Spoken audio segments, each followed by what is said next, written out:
Sehingga Anda lihat ini ada tokoh intelektual yang ditangkap terus poso. Tidak ada. Tidak ada. Namanya cuma satu runtutan. Apa yang mereka siapkan? Apa tadi? Loloslah para tinggi-petinggi. Siapa? 16 yang diberikan oleh Fabianus Tibo CS bersama 3 orang. Fabianus, Domingus, kemudian Marinus. Ada 16 yang harus diperiksa dan harus ditangkap. Tapi hari ini ada nggak ditangkap? Nggak ada. Karena kenapa? Semua dilimpahkan kepada Insinyur Lateka. Dia menjadi korban. Saya ingat dulu, saya orang yang pertama mendemo di Kota Tena. Bahkan tiang bendera kami balik putih menyebar. Kita merungkan daerah itu. Ini pecambung.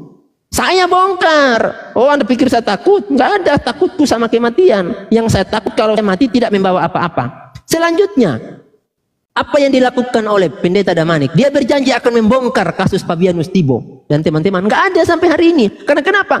Coba aja kamu bongkar, namamu terlibat. Itu Bung, saya tahu sejarah. Makanya ada nggak? Ada nggak yang berani duduk dengan saya? Siapa? Tunjukkan satu tokoh dari Poso yang berani duduk sama saya. Kalau saya nggak bongkar, coba. Siapa? Silakan. Setelah ini saya buka ruang diskusi. Siapa yang mau berani duduk berdiskusi dengan saya face to face? Jangan lewat media sosial. Face to face. Kalau saya nggak bongkar dari A sampai Z. Kami punya kata sandi dulu. Siapa ketua monitor yang pegang HT saat itu? Namanya Opa. Tepatnya di kilometer 4. Rumahnya masuk lorong. Kalau kita ke Lembomavo, belok kiri, rumahnya itu ke dalam ada rumah besar. Dia pakai arahan dulu 2 stick. Bosternya 150 ampere. Powernya yang angkat 300 watt. Power 300 watt, boster 150. Orang ngomong ditutup sama dia. Itu pakai HT dulu. Oh ya, HP belum ada, masih HT. Saya punya HP dulu, HT ada 2. Satu Alinko, satu IC2N, satu cewek 2 nona. Istilah dulu, IC2N itu satu cewek 2 nona.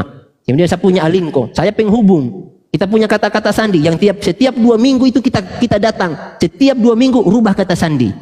Kalau Anda mau tahu siapa saya, jadi jangan Anda bilang kamu nggak tahu tentang sejarah. On cam, kalau Anda berani on cam, kita ngobrol, kita bahas tentang kejadian di Poso. Kalau Anda mau, jangan Bung, ini Bung, pelaku. Saya bukan menyombongkan diri, tidak. Saya tidak menyombongkan diri, tapi memang saya betul-betul tahu sejarah itu. Karena keluarga saya yang pertama kali ditahan di kilometer 9 untuk saat itu tuh ditahan tuh motor kami, disuruh turun kami oleh orang-orang di kilometer 9. Sehingga saat itu kami melapor ke Watu Awu dan penyerangannya dilakukan pada hari Minggu tepat pada pukul 6 pagi. Sebenarnya kan orang Kristen ibadahnya pada hari Minggu itu jam 9, tapi dipercepat pada hari 5. Di jam 5 subuh mereka sudah sholat, jam 6 diserang tuh. Kilometer 9. Menewaskan kurang lebih 200 santri, dibantai tanpa perlawanan, digorok. Itu Bung, jangan. Siapa mobil? Sama terangkan ke Anda. Mobil yang dipakai adalah mobil om saya. Yang ngangkat mayatnya siapa? Kakak kandung saya.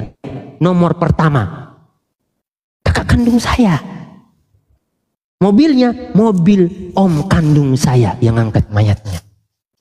Jadi jangan Anda main-main. Siapa Anda? Ayo kita duduk. Kalau Anda mau. Saya akan sampaikan ke Anda runut persoalannya. Dari 2009-8. Ketika kami dibodohi oleh Herman Parimo. Untuk datang ke Tagolut. Kita makanya mau pawai perdamaian. Tetapi ketika kami naik di mobil. Sudah ada tombak bambu. Sudah ada batu. Sudah ada busur panah. Itu yang terjadi Bung. Kami pelaku pertama saat itu. Dan bahkan kami terbirit-birit. Ketika sudah berada di kota Poso, ternyata kami diakali. Ternyata kami memang dihasut untuk pergi buat kerusuhan, untuk ribut. Gitu. Jangan Anda cerita tentang Poso. Saya hancur leburkan kalian. Ya jadi gitu ya teman-teman. Alhamdulillah akun kita tidak rungkat. Berarti memang betul ya kalau ada orang Kristen di atas itu ngeripot betul. Jadi itu sedikit ya teman-teman tentang kisah dulu. Kisah lama. Alhamdulillah setelah Allah membukakan pintu hidayah kepada saya masuk Islam, saya mewakafkan diri, mewakafkan harta saya untuk kemuliaan agama Islam. Ya, kalaupun saya mati, alhamdulillah saya mati di jalan Allah. Dan itu memang tujuan saya. Tujuan saya semoga Allah matikan saya dalam keadaan mentauhidkan Allah, dalam keadaan beragama Islam. Itu harapan saya. Karena tidak ada suatu kemuliaan di sisi Allah itu kecuali kita mati dalam keadaan Islam. Itu aja. Itu yang saya harapkan. Kenapa saya sampai hari ini saya bertahan di agama Islam? Gak ada takutku mati, teman-teman. Kalau saya mau mati dulu kerusuhan Poso, bom kiri kanan, peluru kiri kanan, udah mati dulu di Poso. Tetapi Allah berkehendak lain. Enggak, saya tidak mati di situ. Karena mungkin Allah menyiapkan saya sebagai salah satu nanti hambanya yang akan memperjuangkan agamanya. Dan semoga saya bersama keluarga saya yang dipilih oleh Allah sebagai orang yang menjadi benteng-benteng kaum muslimin. Dan saya berharap kepada Allah Azza wa Jalla, semoga anak-anak saya yang hari ini mereka di pondok pesantren akan menjadi salah satu pasukan-pasukan yang dipersiapkan oleh Allah untuk membebaskan Masjidil Aqsa. Amin. Mengapa? Mengapa dalam setiap saya safari dakwah, boleh Anda tanya, ada saksinya ini Bang Gosam. Saya selalu menyampaikan tentang bagaimana Palestina itu kita harus perjuangkan. Bagaimana Masjidil Aqsa itu harus kita perjuangkan. Karena itu adalah kiblat kita pertama. Dan Nabi kita disunahkan kita untuk datang ke sana. Kalau kita tidak mampu datang ke sana, kirim minyak. Minyak. Kalau hari ini kita tidak bisa kirim minyak, kirim uang kepada saudara-saudara kita yang ada di Palestina. Karena tolak ukur kaum muslimin adalah Masjidil Aqsa salah satunya. Salah satunya Masjidil Aqsa. Dan itu kita harus perjuangkan. Kita siapkan diri kita. Kalau kita tidak mampu, siapkan harta kita, siapkan anak-anak kita. Bagaimana nanti mereka akan membebaskan Masjidil Aqsa? Karena akan menjadi hujah kita di hadapan Allah Azza wa Jalla. Akan menjadi hujah, saudara-saudara. Akan menjadi hujah. Apa yang engkau lakukan ketika Masjidil Aqsa dihinakan oleh para manusia-manusia kera? Akan ditanya sama Allah.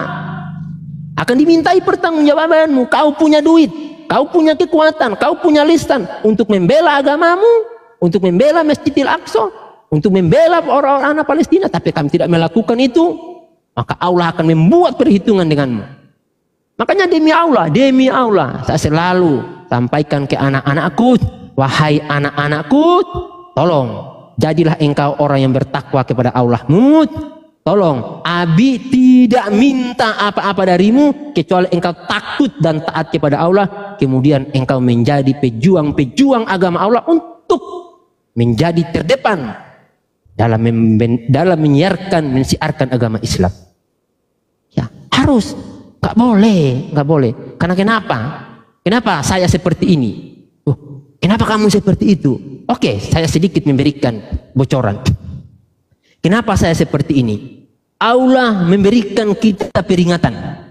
Allah memberikan kita peringatan ini. Bukan cuma satu atau dua kali. Bukan. Tetapi dalam Al-Quran itu ratusan ayat. Allah mengatakan bahwa kita diperintahkan untuk bertakwa. Kita diperintahkan untuk membela agamanya. Kita diperintahkan untuk menyampaikan kebenaran Islam tanpa paksaan kepada orang-orang yang hari ini belum beriman kepada Allah. Nah, saya menyadari, oke, saya hari ini mungkin tidak mampu, tetapi bagaimana warisan ini, perjuangan ini akan disambung oleh anak keturunan saya. Makanya alhamdulillah dengan izin Allah Subhanahu wa taala, anak-anak saya sejak SD saya sudah masukkan di pondok pesantren. Tujuannya untuk apa? Agar kelak nanti mereka beramal dengan ilmunya, kemudian memperjuangkan agama Allah ini sesuai dengan ilmu yang mereka dapatkan. Itu yang pertama. Kemudian yang kedua, ketika mereka nanti diperhadapkan dengan suatu fase yang ketiga, yaitu alam barzah, mereka akan menghadap Allahnya dengan ilmu agama yang mereka dapatkan sesuai dengan tuntunan Allah dan Rasulnya. Itu yang paling penting. Ketika nanti kita diperhadapkan pada fase berikutnya, ketika kita di fase kandungan ibu kita lewati fase kandungan, masuk pada fase kita dilahirkan di muka bumi, kemudian pada fase yang ketiga kita akan diperhadapkan dengan Rob kita, maka di situ kita akan dimintai pertanggungjawaban. Siapa Robmu? Man Rabbuka? Man Nabiyuka? Akan ditanya sama Allah. Tuh. Nah makanya anak-anak saya siapkan. Nah, saya tidak bisa membantumu ketika engkau di hadapan Rabbmu. Nggak ada penyelamat, nggak ada juru selamat. Kita selamatkan diri kita masing-masing. Nah, apa faedahnya? Faedahnya agar anak-anak kita itu menjadi anak-anak yang soleh. Jangan kita sampaikan kita akan menjadi pembelanya. Kalau kita disampaikan menjadi pembelanya, anak jadi kurang ajar. Kenapa? Ngapain takut? Kelak nanti kan ada bapakku yang akan membela saya. Kelak nanti ada ibuku yang akan membela saya. Mengapa agama Islam itu luar biasa? Karena kenapa? Karena agama Islam itu kita akan diperhadapkan dengan apa yang telah kita perbuat. Apa yang kita lakukan, yang kita lakukan hari ini, itu akan kita pertanyakan di hadapan Allah. Makanya kita siapkan anak-anak kita dari sekarang. Kita jaga akidah mereka. Dan memang saya sudah siapkan anak-anak saya dari sekarang ini, saya sudah siapkan untuk menjadi pejuang-pejuang agama Allah. Baik teman-teman yang dirahmati Allah, itu sedikit. Silakan dinaikkan oten kalau ada oten yang mau naik. Insya Allah kita diskusi secara santai dan bisa memberikan edukasi kepada teman-teman. Masya Allah, luar biasa, subhanallah. Iya, astagfirullah. Masya Allah Ustaz, Masya Allah. Amin, amin ya rabbal alamin. Alhamdulillah, gak keriput Ustaz. Mesti turun dulu atennya rupanya. Sebenarnya saya mau bertanya tadi sama Pak Ustadz ini. Gimana Pak? Apa alasannya sehingga memeluk Islam? Yang kita tahu kan di Islam ini ya luar biasa lah beratnya. Enak-enak kerja dipanggil sholat zuhur, enak-enak istirahat dipanggil sholat asar, enak-enak tidur dipanggil sholat subuh. Kan luar biasa beratnya ini. Tetapi kok bisalah Ustadz ini terpanggil sehingga memeluk Islam? Itulah sebenarnya mau saya tanya dari Ustadz ini. Ya, Masya Allah. Baik, saya sedikit menjawab ya. Sebetulnya dalam Islam itu Pak, Allah memberikan kebebasan, bebas sebebas-bebasnya. Kamu mau berbuat apa saja, monggo. Tetapi ingat ada konsekuensi yang harus kita terima. Makanya Allah lewat lisan nabinya memberikan bocoran kepada kita. Lewat lisan nabinya. Sebentar ya Bang, saya besarkan dulu. Sebentar. Baik. Lewat lisan nabinya Allah membocorkan rahasia atau pertanyaan yang akan ditanyakan kepada kita. Makanya dalam satu riwayat dikatakan, kata Nabi Muhammad, tidak akan beranjak kaki kedua hamba sebelum ditanyakan 4 perkara. Yang pertama tentang umur. Tentang umur itu apa? Tentang umurmu itu kau habiskan untuk apa? Kemudian yang kedua tentang ilmumu. Ilmumu sudah apa yang kau ajarkan dengan ilmu yang kau dapatkan? Kemudian yang ketiga tentang hartamu, dari mana dan untuk apa kamu dapatkan, dari mana dan untuk apa. Kemudian yang keempat tentang jasadmu, akan ditanya semua sama Allah. Sehingga gini Bang, dalam Islam itu ibarat sebuah mobil. Mobil itu punya rem.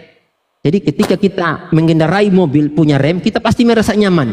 Walaupun di dalam mobil itu pengap, mau apapun itu kita pasti nyaman. Ketika mobil itu kita tahu sopirnya bagus, mobilnya remnya bagus, kemudian koplingnya, mesin-mesinnya semua bagus. Nah, karena kenapa? Islam itu punya aturan. Bahkan sekecil apa kalau dipikir ya, maaf ya, kita masuk dalam WC saja ada doanya. Ya, kemudian keluar rumah ada doanya, masuk masjid ada doa. Ada aturan-aturan yang harus kita ikuti dalam Islam. Artinya apa?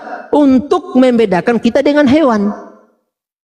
Hewan yang gak perlu dia mau berdoa atau enggak, ya itu hewan. Allah tidak terapkan aturan. Tetapi Allah sudah kasih, atau Nabi telah memberikan 2 tuh. Kalau kamu ingin seperti malaikat, maka berlakulah, bertakwalah, gunakan akalmu. Karena manusia diciptakan dengan akal dan nafsu. Tapi hewan hanya diciptakan menggunakan nafsu. Nah sehingga ketika kita mengikuti akal kita, maka kita lebih mulia daripada malaikat. Tapi ketika kita mengikuti hawa nafsu kita, apa bedanya kita dengan binatang? Itu yang membedakan kita tuh. Makanya tidaklah Allah ini menciptakan kita kecuali untuk beribadah kepadanya. Bayangkan nih Bang, Allah memberikan waktu 1 kali 24 jam. Salat itu hanya kurang lebih 2 jam.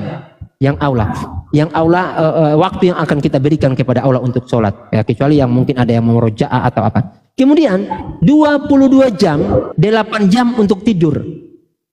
Iya, artinya 10 jam. Sudah masih ada 14 jam. Nah, 14 jam ini kita pakai untuk bekerja dan hal-hal yang lainnya. Bayangkan 2 jam. Masa kita tidak mampu? Dan ini ya, mudah-mudahan bukan menjadi kesombongan bagi saya. Dan ini motivasi kepada teman-teman. Alhamdulillah, dengan izin Allah, sejak saya mengucapkan 2 kalimat syahadat sampai detik ini, dengan izin Allah, dengan kekuatan yang diberikan oleh Allah, saya tidak pernah meninggalkan sholat 5 waktu saya 1 waktu pun. Alhamdulillah, saya syukuri itu semua. Nah, kenapa saya tidak berani meninggalkan sholat 5 waktu saya? Jelas hadisnya. Yang membedakan antara kita orang mukmin dan orang-orang kafir adalah sholat. Itu hadis yang pertama. Parah betul itu. Artinya kalau orang tidak sholat, ya bisa jadi dia kafir. Karena kenapa? Maaf. Orang Kristen puasa ada yang berpuasa, yang menutup aurat ada, beribadah ada. Tetapi ketika diperintahkan untuk bersujud, sebagaimana iblis Allah perintahkan untuk sujud, mereka enggak mau. Padahal Nabi Isa sujud. Kalau sudah sampai di perkara sujud, mereka pasti enggak mau. Itu yang pertama. Kemudian yang kedua, kata Nabi Muhammad, kata Nabi kita, amal pertama kali dihisab pada yaumul qiyamah adalah solat. Ketika solatmu baik, baik amalan yang lain. Tetapi ketika solatmu rusak, maka rusak semua amalanmu. Nah, makanya saya sampai hari ini gak berani tinggalkan solat. Untuk apa? Untuk menjadi pembeda antara saya dan orang-orang kafir. Nah, itu yang pertama, Bang. Nah, kenapa hari ini saya bisa istiqomah di sini? Karena ketika saya masuk Islam, saya uji. Saya uji dulu Islam ini benar apa kagak? Iya. Ketika melalui ujian lebih 10 tahun, saya menguji Islam. Ketika saya belajar Islam, tidak ada satupun ayat, tidak ada satupun saya dapatkan kesalahan dalam ajaran Islam. Kalau orang Islam yang salah, banyak sekali orang Islam yang salah saya dapatkan. Tetapi ajaran Islam tidak ada satupun saya dapatkan ajaran Islam yang salah. Kalau orang Islam salah, oh iya banyak. Iya banyak. Nah, dan mungkin juga kebetulan kita mayoritas Islam. Kita dari agama sebelah Kristen. Selalu mengikut jalan lurus. Selamat malam, shalom. Shalom. Silakan, silakan Bang, ada yang ingin ditanyakan? Judulnya ini Oten masuk neraka. Iya. Tahu wajah Pak Tori ya. Betul. Oh, betul. Bagaimana ya, betul. kalian mengatakan bahwa Oten masuk neraka, sedangkan kalian 5 kali sehari Ihdinas Shiratal Mustaqim. Berarti kalian masih berada di jalan yang sesat. Ya kan? Baik. Kenapa harus 5 kali sehari? Tunjukilah kami jalan yang lurus. Isa itu adalah jalan yang lurus, bukan Muhammad. Tidak ada Muhammad mengaku akulah jalan dan kebenaran. Muhammad saja tidak yakin dia masuk surga atau tidak. Ya. Gimana kalian mau pastikan kalian masuk surga, sedangkan Nabi Anda tidak yakin masuk surga? Baik, saya akan jawab. Bagus tuh pertanyaan Anda, Bang. Ihdinas Shiratal Mustaqim. Nah, kenapa kami umat Islam, tapi sayang Anda tidak mau baca ayat berikutnya. Shiratal ladzina an'amta alaihim. Anda tahu ayat selanjutnya? Ghairil maghdubi alaihim walad dolin. Baik, saya akan jelaskan. Kenapa kami umat Islam diperintahkan untuk meminta petunjuk kepada Allah? Agar apa? Agar kami tidak tersesat. Sehingga Allah menurunkan pertolongan kepada kami. Sebagaimana Nabi Isa juga meminta kekuatan kepada Tuhannya. Betul? Yesus minta kekuatan kepada Tuhannya? Betul tidak? Yesus saya tunjukkan ayatnya. Yesus sudah di belum surga. Ketika dia di bumi. Mau saya tunjukkan ayatnya? Yesus sebentar saya tunjukkan ya. Baik. Ketika dia naik di surga disaksikan oleh murid-murid. Oke, siapa yang menyaksikan Yesus sudah di surga? Tunjukkan. Murid-muridnya. Siapa yang menyaksikan Yesus sudah ada di surga? Contoh, Anda sekarang posisi di mana? Misalnya ya, Anda sekarang di Jakarta, di Tanjung Priuk. Sebentar, Anda di Tanjung Priuk. Sekarang Anda katakan, wahai saudara-saudaraku, saya akan berangkat ke Kalimantan. Oke. Teman-teman Anda menyaksikan Anda berangkat di Kalimantan. Tetapi siapa yang melihat Anda saat ini sudah di Kalimantan? Nah, itu logika sederhana, Bung. Saya lihat Anda mungkin pergi ke Kalimantan. Siapa yang pastikan Anda ada di sana? Tolong tunjukkan saya satu ayat bahwa ada orang yang melihat Yesus ada di surga. Baik, saya akan tunjukkan. Yang mengatakan itu adalah pengakuan iman rasuli. Aku percaya kepada Allah Bapa, Khalik langit dan bumi, dan kepada Yesus Kristus anaknya yang tunggal, Tuhan kita, yang dikandung daripada Roh Kudus, lahir dari anak darah Maria, yang menderita di bawah pemerintahan Pontius Pilatus, disalibkan, mati dan dikuburkan, turun dalam kerajaan maut, pada hari yang ketiga bangkit dari antara orang mati, naik ke surga, duduk di sebelah kanan. Itu pengakuan iman, tidak berdasarkan dalil. Gitu, Bu. Ada dalilnya Yesus naik ke surga, disalibkan, bangkit naik ke surga, ada dalilnya, Naik. ada saksinya. Naik. Beda dengan Isa diserupakan. Siapa saksi yang sekarang yang Isa diserupakan? tunjukkan ke saya Isa itu di mana disalibkan, diserupakan? Oke. Tunjukkan ke saya satu ayat yang mengatakan sudah melihat Yesus di surga. Dan seperti apa surganya? Tolong tunjukkan ke saya satu dalil. Anda minta dalil apa? Dalil yang mengatakan yang melihat Yesus sudah ada di surga. Oke. Yang melihat terangkat ya. banyak. Saya ambil Alkitab saya ya. Oke. Yesus katanya sudah ada di surga. Siapa yang lihat? Markus kah? Matius kah? Lukas kah? Zebedeus kah? Timotius kah? Siapa? Yang sudah melihat. Nanti saya tanya juga, yang melihat Muhammad itu pergi ke naik burak ya. Oke, nanti saya jelaskan, Bu. Ada saksinya nanti tidak? saya jelaskan. Tenang. Asik ini. Oke, Nanti saya kita akan buat dulu tamu. Muhammad bela bulan itu juga ada Assalamualaikum, saksinya selamat ya. malam Putra Minang. Mau minta saksi, peristiwa-peristiwa di Alkitab banyak saksinya, brother. Silakan cari kitabnya dulu, saya sambut tamu dulu. Silakan. Selamat malam, Assalamualaikum Putra Minang. Kalau tidak menjawab, terpaksa kita suruh turun, Putra Minang. Saya baca di kisah para rasul. Turunkan dulu, Kisah para Putra Rasul Minang. ayat 1. Turunkan, tolong. Oke, lanjut. Kisah para rasul ayat 1. Kisah Ayat para 6 rasul kita berapa? mulai. Ya? Pasal 1.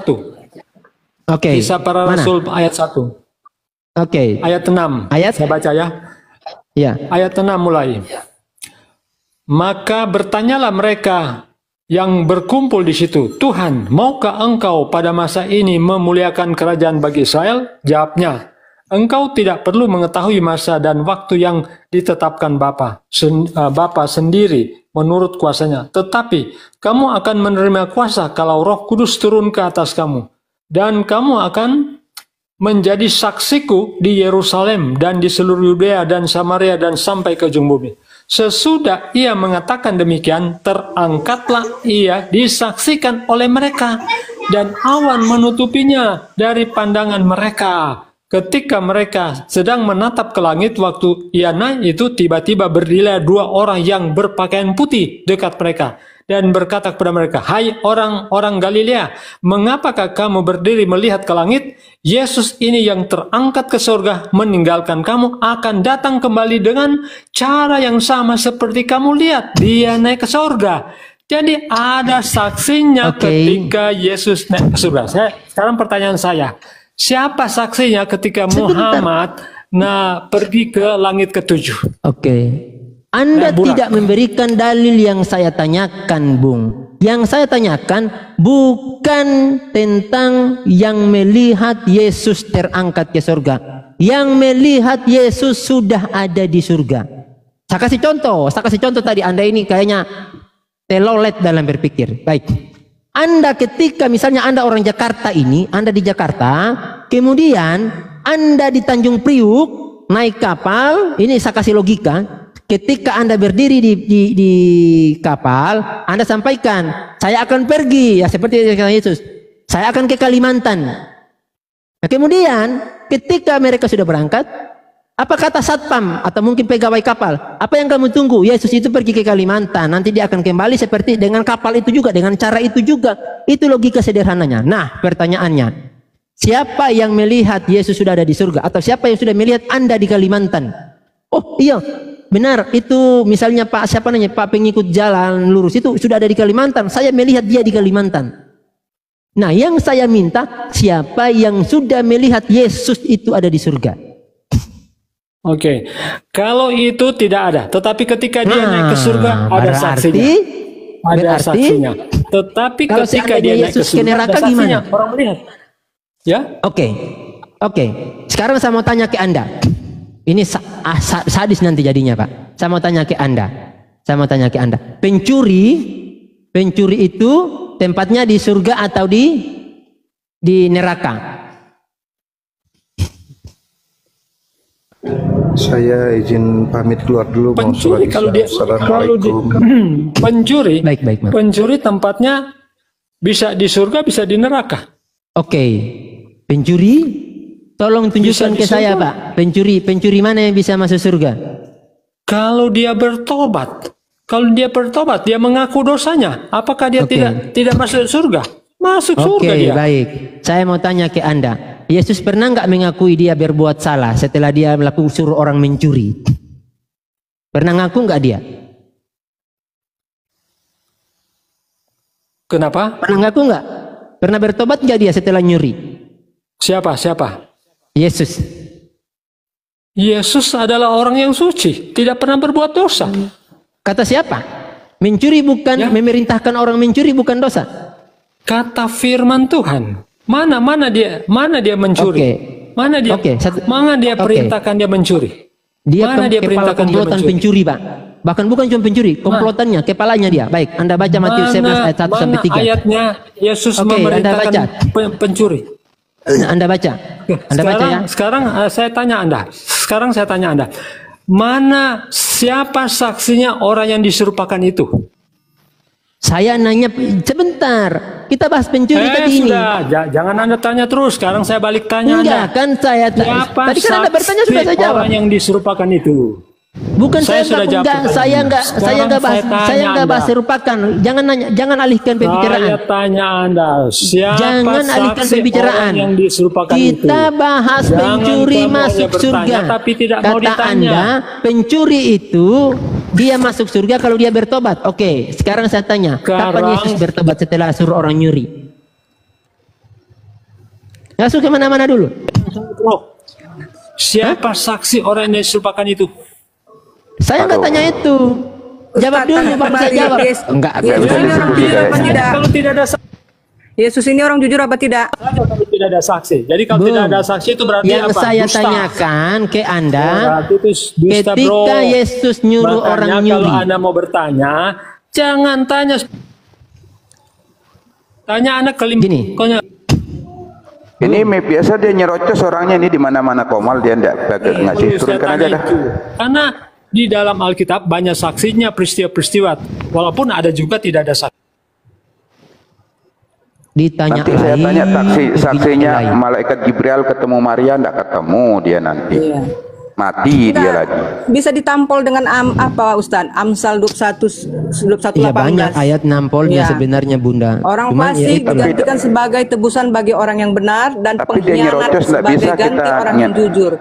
Tidak bisa kita menunjukkan ayat ketika dia nyerocos. Naikkan aja yang lain. Yesus tidak mungkin disalib karena di ayat ini dikatakan bahwa Oke, kita sambut lagi Putra Minang. Assalamualaikum jika beragama Muslim dan selamat malam jika beragama Kristen.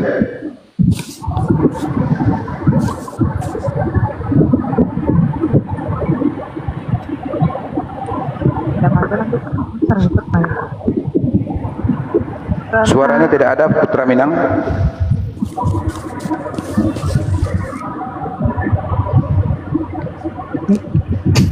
Halo Putra Minang. turunkan aja Bang, nanti takutnya nge-report itu. Ya, takutnya nge-report nanti. Jangan dinaikkan lagi dia, kayaknya nge-report itu. Ya, takutnya begitu. Bab daring kurung kata. Silakan yang mau naik dah. Diskusi santai, tidak boleh ada hujatan karena Ustadz pun tidak pernah menghujat di sini ya. Kita diskusi dengan baik supaya kita tidak kena dalam ranah hukum tata negara atau pencemaran nama baik atau penistaan agama. Kita diskusi santai berdasarkan data. Silakan kita sambut tamu. Silakan, selamat malam. Assalamualaikum jika beragama Muslim. Beta dari tadi telepon. Aduh, ibu ini naik langsung ngomong. Halo, Bu. Kenapa ini ibu? Naik ngomong sama orang lain. Silakan yang lain coba naik. Diskusinya santai-santai aja. Kita pakai santai-santai aja. Mumpung kita bisa ketemu dengan Pak Ustadz. Jarang-jarang ketemu dengan Pak Ustadz. Assalamualaikum. Selamat malam, Wali. Assalamualaikum, Pak Ahmad. Waalaikumsalam warahmatullahi wabarakatuh. Ada yang perlu dipertanyakan, Pak Wali, atau yang perlu disampaikan? Alhamdulillah banyak saudara. Sekarang terus lanjutkan, Pak Ahmad. Siap, terima kasih Pak Wali. Mohon maaf karena di sini kita akan menaikkan orang Kristen. Kalau mau nyimak di bawah aja ya, Pak Wali. Terima kasih banyak. Harus tegas, Hos. Oke, siap. Terima kasih atas nasihatnya, Bang. Iya, udah kami dampingi, Pak. Oke. Kemudian saya akan sambut lagi Kamir. Selamat malam. Assalamualaikum jika beragama Muslim. Waalaikumsalam warahmatullahi wabarakatuh. Ada yang perlu disampaikan, Abang Daku? Oke, Bang, kalau memang dari Muslim ini biar kita nyimak di bawah aja dulu. Iya, Bang. Oke, siap Abangku ya. Kita nyari oten dulu. Yang Kristen aja dulu. Ya. Assalamualaikum, selamat malam Bang Kamir. Jika beragama Muslim, Assalamualaikum. Kamir, kalau enggak saya akan turunkan. Bang Kamir, turunkan.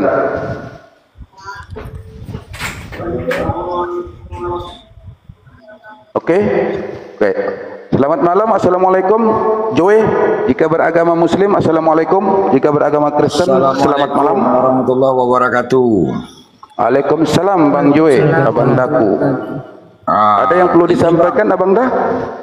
Ini Bang, kalau bisa nanti kalau oten-oten naik Bang, coba pertanyakan Bang, kan saya kan pernah debat juga dengan mereka di komal-komal mereka kemarin. Siapa? Itu kan ada katanya di kitab dia mengatakan Yesus menyuruh anak wanita dan anak gadis itu sundal. Apa maknanya Bang? Perlu pertegas sama mereka. Kalau itu, kalau boleh kita jangan membuka ayat-ayat purgar di sini.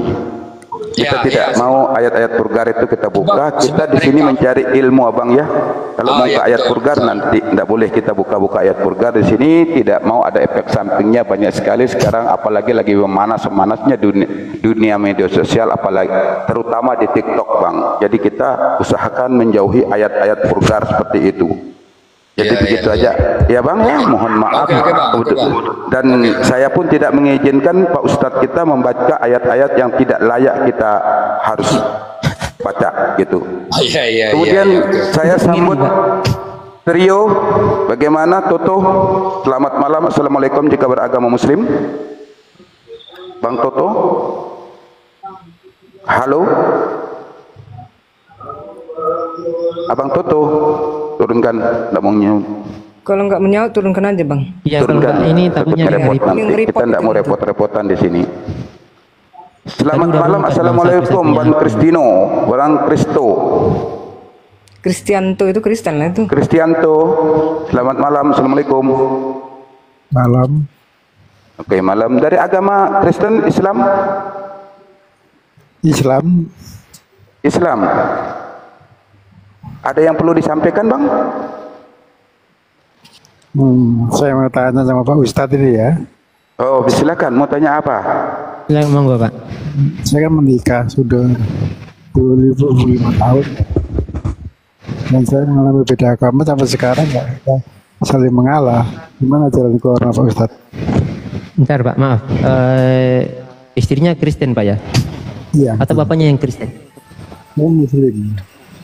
Oh, istrinya Kristen, Pak ya? Iya. Iya. Sebetulnya saya dalam pelajaran yang saya dapatkan kemarin, ini sesuai ilmu yang saya dapatkan kemarin ketika saya mondok, Pak. Kalau mau ditanya ke saya seperti apa hukumnya, ditinggalkan, Pak. Ya. Jadi istri itu ketika dia tidak mau mengikuti agama yang lurus ini, ditinggalkan. Tapi didakwai dulu, Pak, disampaikan dengan cara yang baik, dengan cara yang baik-baik. Kalaupun dia tidak bisa menerima, ya memang kita tidak boleh Pak nikah dengan ahlul kitab, orang-orang kafir, karena nanti jatuhnya pada zina. Nah, itu para ulama mengatakan ketika nikah beda agama, ini pendapat para ulama Pak, dan ini ada perbedaan pendapat juga. Jadi pendapat itu ada banyak Pak. Mungkin nanti bisa ditanya kepada ustadz ahli fikih yang betul-betul mumpuni ilmunya dalam hal soal bab nikah tuh. Kalau dalam kitab ini dia masuk pada bab nikah. Nah itu para ulama mengatakan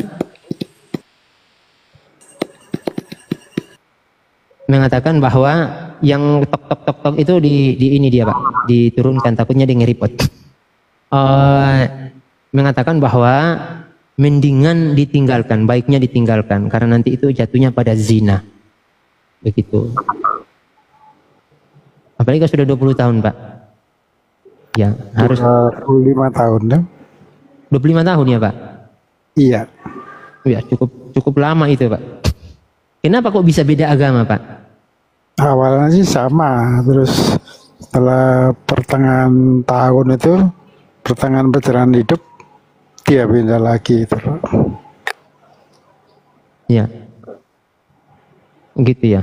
Dan memang banyak terjadi Pak. Yang kami dapatkan di lapangan, ini fakta ya. Yang saya dapatkan ada tiga keluarga, yang dimana mereka ketika nikah Islam, ketika kembali ke kampung halamannya, mereka dimurtadkan.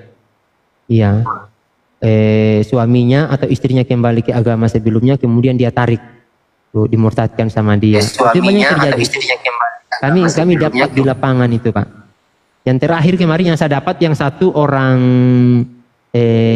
Ende, kemudian bukan Ende maaf, orang Bandung, kemudian orang Jawa Timur satu tuh kalau nggak salah. Bukan nggak salah, ya orang Jawa Timur, orang Banyuwangi.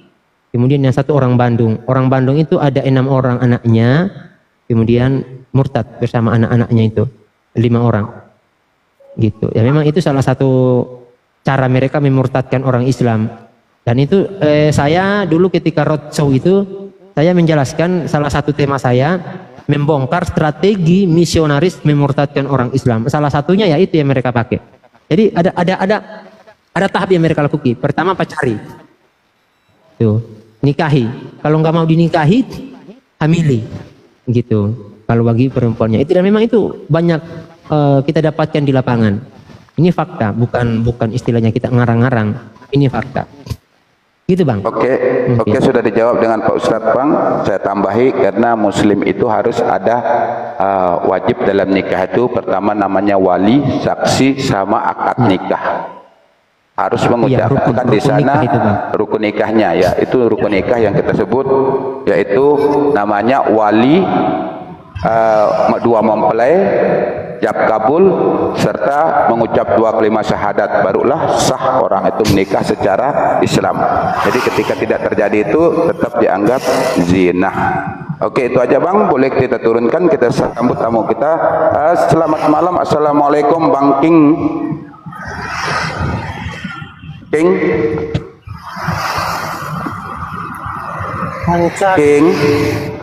Oh, King Cak. Kang Chan nih. Oke, selamat malam. Assalamualaikum Bang Cak. Oh, Kang Chan. Asli ya? Kang Chan asli ini? Asli atau gimana nih? Kang Chan. Karena ketemu Kang Chan palsu masalahnya. Iya, itu. Kang Chan. Assalamualaikum. Kenapa? Tidak mungkin Kang Chan. Biasanya dia profilnya beda ini. Iya. Ini Kang Chan. Ada juga Kang Chan palsu. Iya, itu takutnya profilnya sebab beda lain. Kalau profil Pak Kang Chan kan agak kebiruan. Silakan naik lagi yang lain. Kita terima. Naikkan yang lain dah. Tadi itu bukan Kang Chan, Kang Cepot kayaknya. Oh ya mungkin. Oh Kang Cepot benar. Naik lagi Bang. Naik lagi Bang, silakan. Iya, masalahnya dia nggak ngomong sih. Kalau ngomong kita agak oke. Assalamualaikum Aisyah Dewi. Assalamualaikum Aisyah Dewi. Assalamualaikum Aisyah. Dabling. anu.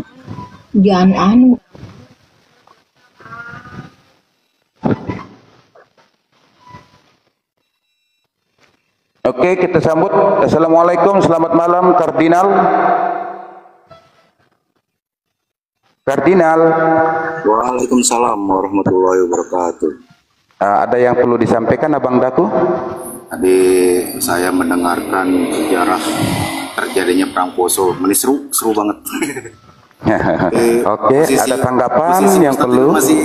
Masih di seberang ya, Tat ya? Masih Pak, masih. Sejak perang Poso itu sampai Ustadz menemukan hidayah dan kembali kepada ajaran Islam, berapa lama itu Tat? Kalau boleh saya tahu. Gimana Pak? Nanti kita lanjutkan. Assalamualaikum, selamat malam pencari ilmu. Waalaikumsalam warahmatullahi wabarakatuh, Abangku. Siap-siap. Oke, saya akan Assalamualaikum, selamat malam Anto, selamat malam Anto. Jawabannya Tat? Entar Pak. Tadi terputus Pak pertanyaannya. Oh gitu. Waktu terjadinya perang Poso itu Ustadz masih di seberang.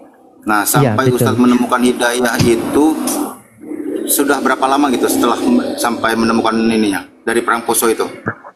Saya dapat hidayah itu perang Poso itu 98 awalnya.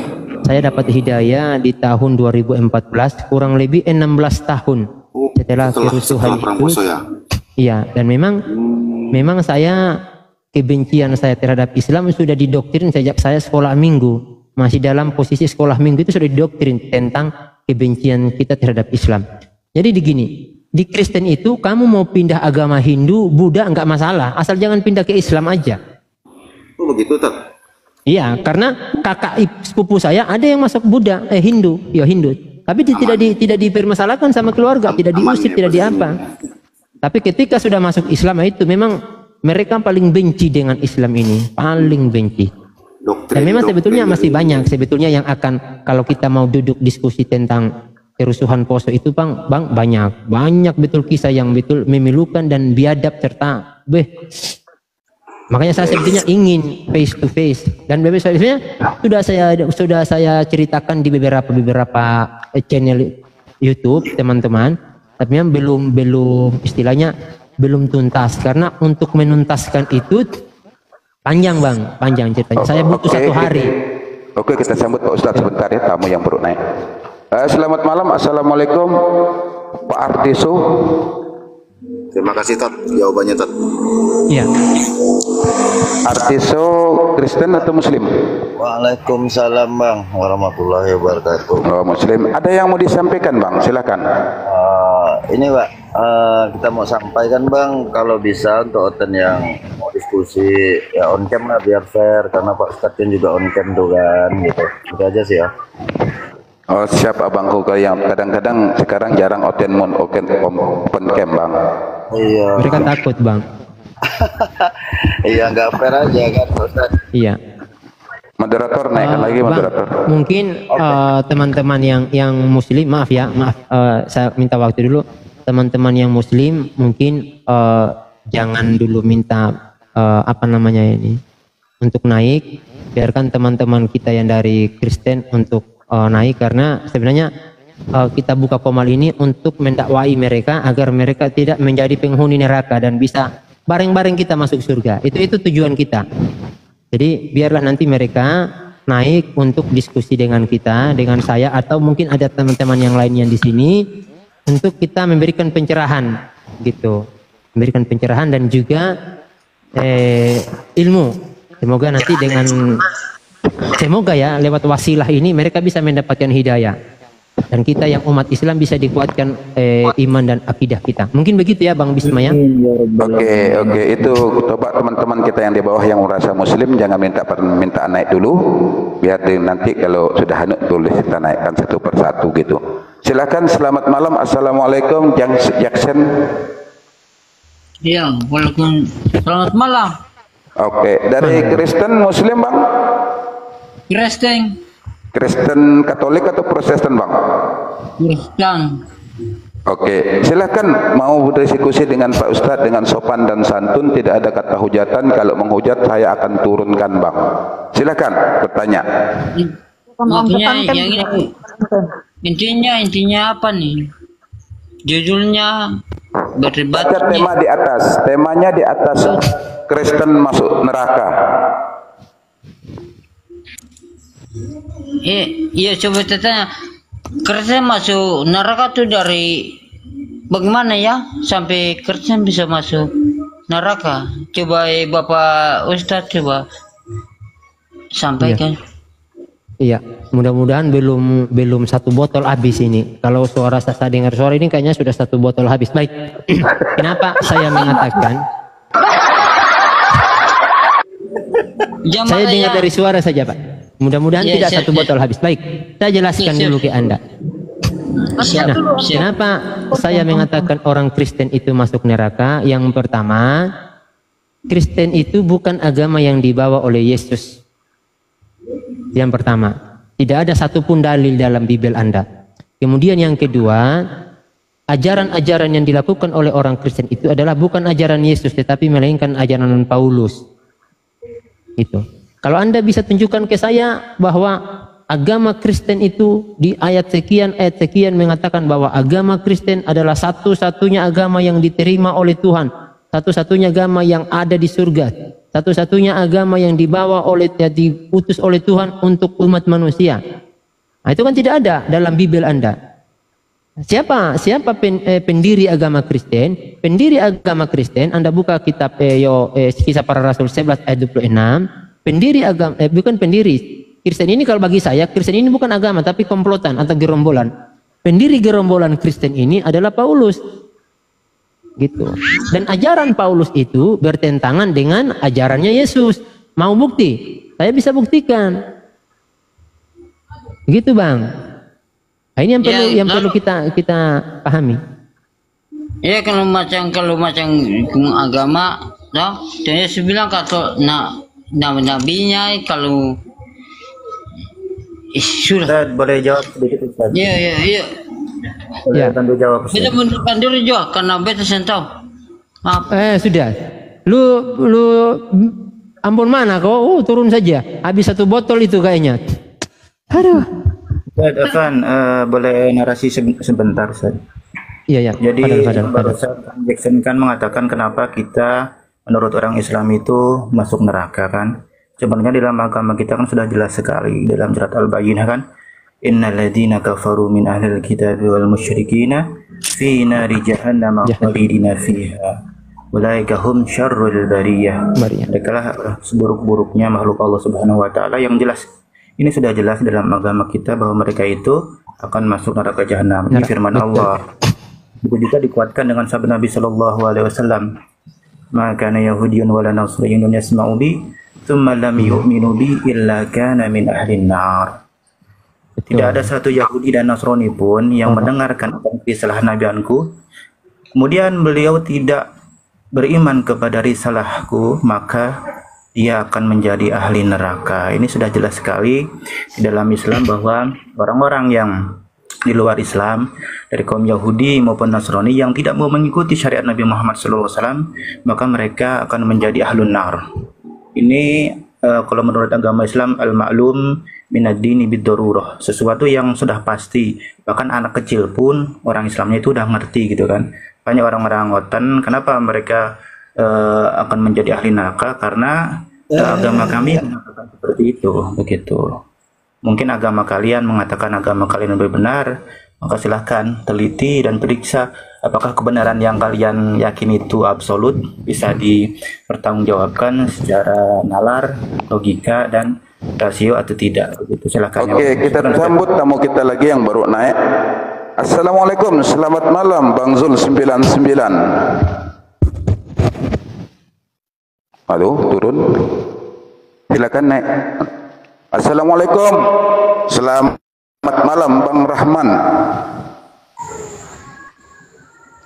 Abang Rahman, saya panggil lagi sekali, Abang Rahman. Oke, selamat malam Bayu. Assalamualaikum. Diturunkan aja. Muslim atau Kristen, Bang? Saya Muslim, Bang. Assalamualaikum warahmatullahi wabarakatuh. Waalaikumsalam. Waalaikumsalam. Abang Rahman dari agama mana, Bang Rahman? Bunda Wina Rahman. Oke, dia diam tidak mau ngomong. Silakan Abang Bayu, mungkin ada yang perlu disampaikan sama Pak Ustadz sebelum kita angkat teman-teman kita dari tetangga sebelah agama Kristen. Silakan, ada yang perlu disampaikan. Kalau bisa teman-teman kita yang di bawah, yaitu yang beragama Muslim, jangan dulu naik-naik. Slot ada berapa orang untuk hotel ini, Bang? Kalau 2 saya turun. Belum ada, Bang. Assalamualaikum warahmatullahi wabarakatuh. Selamat malam, Bang Yogi.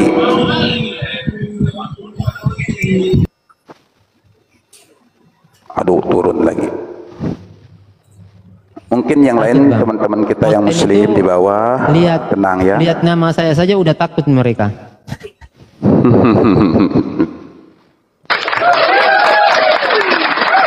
Izin Ustadz, aku dibesarkan sebentar layarku. Bisa, boleh? Assalamualaikum, selamat malam Bunda. Waalaikumsalam warahmatullahi wabarakatuh. Apa yang perlu disampaikan, Bunda? Mungkin ada yang perlu disampaikan? Bukan mau disampaikan, Pak Ustadz, cuman mau tanya ini masalah pribadi. Bisakah saya ungkapkan di sini? Kita minta coba, tergantung Pak Ustadz yang dari narasumber di sini. Bagaimana Pak Ustadz Zimi, apakah bisa? Ini masalah. Iya, dia mau mengungkapkan hal pribadinya. Ini, dulu saya nikah sama Sebentar dulu Bu, tahan dulu Bu ya. Saya sambut tamu dulu. Sebentar Bu ya. Assalamualaikum, selamat malam. Kusmek,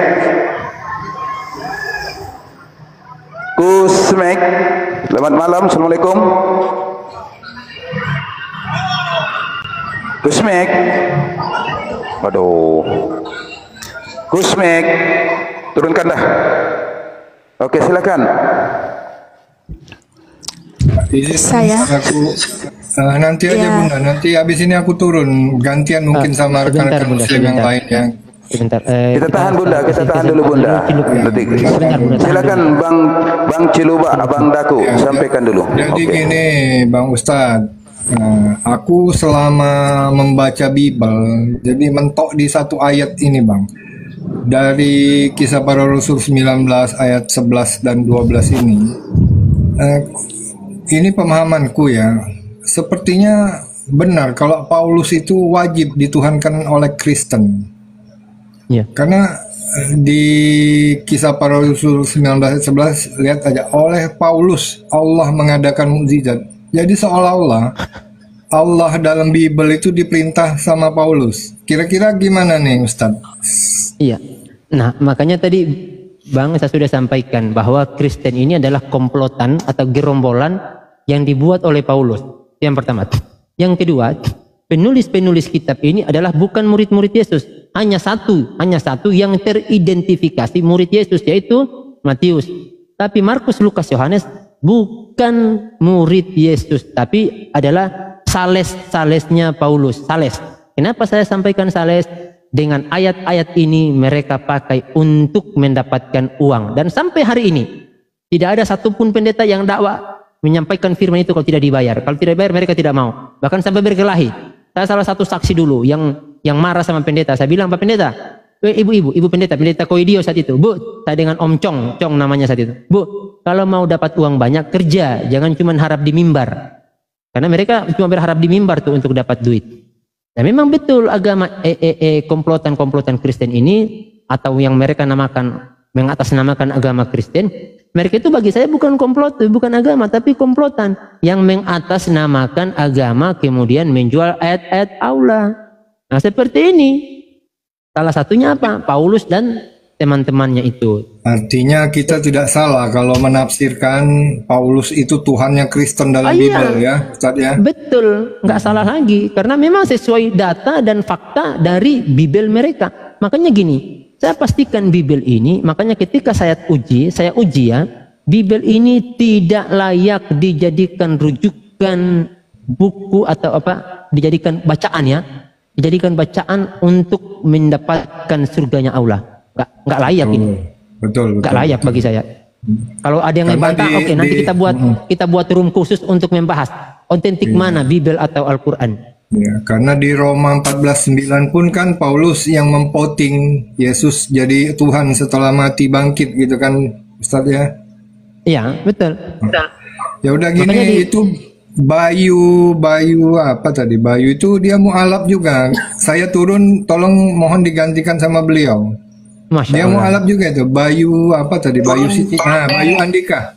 Bayu Andika ya. Silakan ya, aku turun Ustadz. Makasih waktunya moderator dan yang lain. Assalamualaikum warahmatullahi wabarakatuh. Waalaikumsalam warahmatullahi wabarakatuh. Waalaikumsalam warahmatullahi. Assalamualaikum warahmatullahi wabarakatuh. Waalaikumsalam. Gini, mohon maaf sebelumnya. Kalau di room dipastikan dulu disediakan 2 slot untuk Oten biar yang lain nggak naik bang, gitu.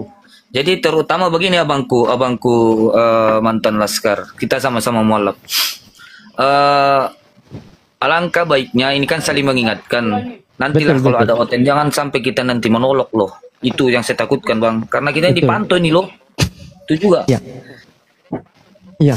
Ya maka sudah saya nasihati Abang dari Pak Dadi tidak boleh menghujat, kalau ada penghujatan kita turunkan. Ya. Benar, jadi benar kata Bang Bayu, kita hindari monolog. Kemudian yang kedua, teman-teman ketika memilih diksi, itu yang paling penting. Itu yang paling penting. Ketika memilih diksi, pastikan diksi yang Anda bawakan itu punya data atau punya dukungan. Dukungan itu apa? Ayat-ayat Bibelnya. Ya, sehingga ketika mereka mau melaporkan Anda, biarkan mereka berkelahi dengan Bibelnya. Gitu. Biarkan aja dia. Jadi saya sepakat dengan Bang Bayu, kita harus kita kasih mungkin 2 atau 3 nanti ruangan, kotak yang kosong untuk teman-teman orang Kristen. Dan mungkin saya berani pastikan, tidak juga 100%, mereka kalau sudah lihat nama saya, muka saya, apalagi orang Kristen yang sudah familiar dengan muka saya, mereka pasti ketar-ketir itu untuk diskusi dengan saya. Karena saya kalau bongkar-bongkaran nggak ada ampun, nggak ada obat. Pak Ustadz, kita kasih waktu aja untuk Bunda ini kan, kasihan dia sudah duluan. Oke, Bang Bayu standby dulu ya. Bunda. Silakan sebentar, Bunda. Bang Bima. Bunda, kalau sebentar Bang Bima, Bunda, kalau itu adalah aib jangan dibuka ya. Kalau seandainya itu aib, tapi kalau itu Bunda untuk bisa mendapatkan solusi, kalau ini mencari solusi dan sebagai motivasi ya silakan. Iya, saya kita dengarkan. Saya nikah sama almarhum suami, dia mualaf kan sampai dia meninggal. Alhamdulillah di saat akhir nafasnya itu masih mengucapkan 2 kalimat syahadat gitu Pak Ustadz. Nah, dia ninggalin anak 3. Yang jadi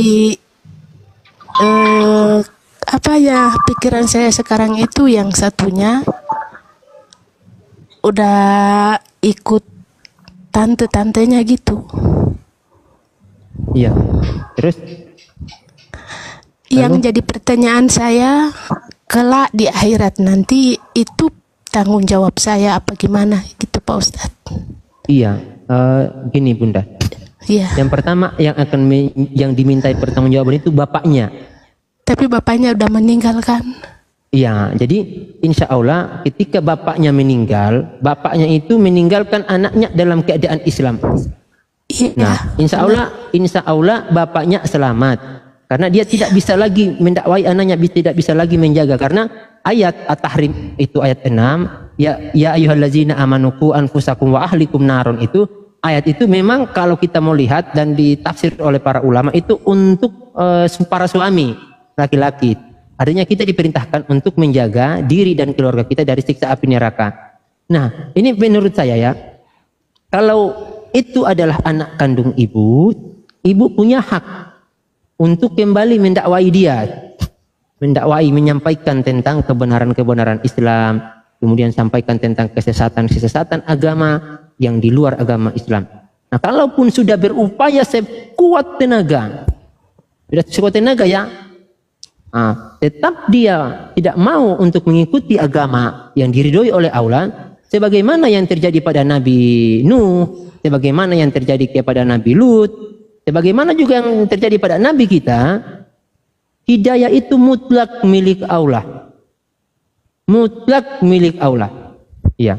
Jadi kita yang pertama kita lakukan, Bunda, kalau saran saya, yang pertama kita lakukan minta kepada Allah. Minta kepada Allah. Makanya lihat doa Nabi kita. Ketika Nabi kita berdoa, apa doa beliau? Allahumma arinal haqqa haqqa warzuqna tibaa wa arina batila batila warzuqna ijtinaba. Di sini betul-betul menunjukkan bahwa bagaimana Allah itu benar-benar mutlak pemilik kuasa yang bisa memberikan petunjuk kepada siapapun. Makanya Allah katakan, mayahdihillahu fala mudhillalah wa may yudlil fala hadiyalah. Barang siapa yang Allah berikan petunjuk, tidak ada manusia yang bisa menyesatkannya. Dan apabila Allah telah menyesatkan, tidak ada orang yang bisa menolongnya. Itu yang pertama. Kemudian yang kedua, kecepatan kijang atau kecepatan kilat itu dibandingkan doa orang tua yang betul-betul tulus ikhlas memohon kepada Rabb-nya untuk anaknya, tidak ada yang bisa menandingi kecepatan doa seorang orang tua terhadap anaknya. Makanya perhatikan doa Nabi Ibrahim. Doa Nabi Ibrahim bukan meminta anaknya kaya, bukan meminta anaknya jago, meminta agar anaknya menjadi anak yang soleh. Soleh yang diminta. Karena ketika dia soleh, dipastikan hartanya bermanfaat, ilmunya bermanfaat, kemudian amalnya juga bermanfaat ketika dia soleh. Nah ini, doakan Bu, itu yang pertama. Yang pertama doa. Kemudian kita berusaha semaksimal mungkin, apapun upayanya. Saya dulu, maaf ya, saya sedikit cerita. Ketika saya mengambil anak saya yang pertama, saya ketika hijrah itu, anak saya itu tinggal sama kakeknya. Kakeknya masih Kristen. Ketika saya mendapatkan, saya tanya sama ustadznya, saya itu kemudian saya ngaji, Ustadz, saya ada satu harta yang saya tinggalkan. Karena itu harta yang paling berharga, Bu. Tidak ada suatu musibah kerugian seorang mukmin ketika ada anaknya atau dirinya keluar dari Islam. Nggak ada musibah terbesar. Kalau cuma uang hilang, nggak masalah. Mobil hilang, Allah ganti. Uang hilang, Allah ganti. Tetapi kalau iman kita yang hilang, Allah campakkan ke neraka. Itu pasti. Nah, saya dulu ketika anak saya ditahan oleh kakeknya, ketika saya tahu ilmunya bahwa saya yang bertanggung jawab pada anak-anak saya dan keluarga saya, maka saya datangi orang tua saya, mertua saya. Saya bilang, Pak, Ibu, sesuai ajaran saya, bahwa yang akan bertanggung jawab di hadapan Rob nanti, di hadapan Tuhan itu, di hadapan Tuhan saya adalah saya sebagai orang tuanya, bukan pamannya, bukan tantenya, bukan kakeknya, bukan neneknya. Sehingga anak ini harus mengikuti agama saya, agama bapaknya. Dan qadarullah saat itu saya harus angkat pedang, mau tidak mau, saya harus angkat pedang untuk bisa mendapatkan anak saya. Solusinya dulu tinggal itu, Bunda. Tapi saya tidak menyuruh Bunda untuk angkat pedang, enggak. Maksudnya itu jalan cerita ketika saya ngambil anak saya. Iya, Pak. Karena orang tua saya, mertua saya sudah lebih dulu nonjok saya, karena dia nanya, kenapa kamu tidak izinkan anakmu tinggal dengan saya? Saya bilang pertama gini, maaf Bapak, saya tidak ingin anak-anak saya makan babi, karena Bapak masih makan babi. Oh, dia marah. Ya, karena sesungguhnya saya sampaikan ke bapak saya, Pak, bukan cuma Islam yang larang makan babi, tetapi ajaran Kristen juga melarang makan babi. Dan yang paling penting, diusirnya Nabi Adam dari surga turun di bumi bukan karena Nabi Adam berzina, tetapi ketika Nabi Adam makan buah kuldi itu hanya satu gigitan sudah cukup menjadi alasan bagi Allah untuk mengusir Nabi Adam. Nah, bagaimana kalau kita makan daging satu ekor babi? Apakah tidak cukup bagi Allah? Satu gigitan saja sudah cukup bagi Allah untuk mengusir Nabi Adam keluar dari surga. Nah, apalagi kalau kita makan yang haram itu lebih dari satu piring. Nah, saran saya Bunda harus berusaha. Yang pertama, bangun di sepertiga malam, di saat sholat tahajud, di setiap sholat 5 waktu, angkat doa. Ya, jangan pernah bosan. Sampai kapan? Sampai anak Bunda masuk Islam atau Bunda meninggal. Iya, itu yang harus dilakukan. Ini saran saya, Bunda. Pokoknya berdoa, yang paling utama itu doa. Tidak ada senjata terbaik kaum muslimin ketika dia mengangkat tangannya kepada Rabb-nya di sepertiga malam dengan meneteskan air mata memohon agar keluarga kita, saudara kita diberikan hidayah. Toh kalau memang nanti anak kita, saudara kita tidak diberikan hidayah oleh Allah, itu sudah ketetapan yang diberikan oleh Allah dan itu yang terbaik bagi bunda. Pastikan itu yang terbaik.